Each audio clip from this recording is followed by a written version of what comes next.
Bihar NDA में BJP को 160, LJP को 40, कुशवाहा को 23 और मांझी को 20 सीट देने का ऐलान हुआ, लेकिन बंटवारे के बाद भी विवाद खत्म नहीं हुआ।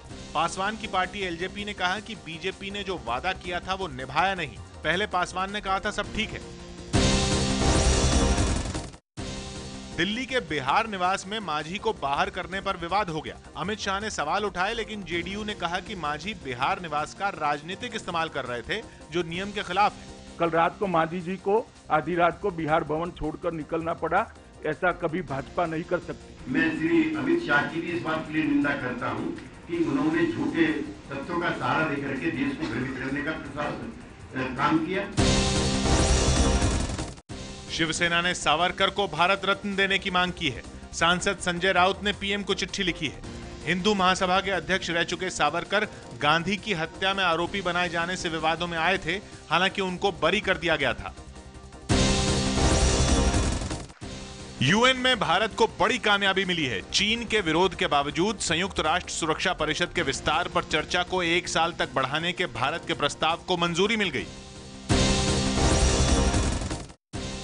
पत्नी को पीटने के आरोपी दिल्ली के पूर्व कानून मंत्री सोमनाथ भारती को कोर्ट से अग्रिम जमानत नहीं मिली।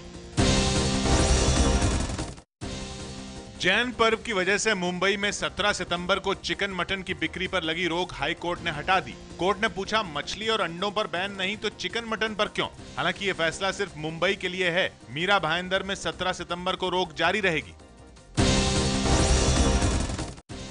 जुलाई में 3.69% रही रिटेल महंगाई दर अगस्त में गिरकर 3.66% पर आ गई।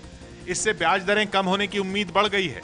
लगातार माइनस में चल रही थोक महंगाई दर भी जुलाई की -4.05% से और घटकर अगस्त में -4.95% पर आ गई। आरा छपरा पुल के निर्माण के दौरान क्रेन गिरने से 3 मजदूरों की मौत हो गई। कई लोगों के दबे होने की आशंका है।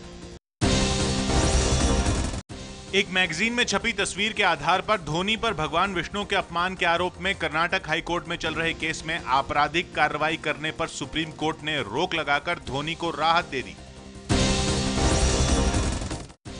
ऑस्ट्रेलिया के प्रधानमंत्री टोनी एबट पद से हटा दिए गए।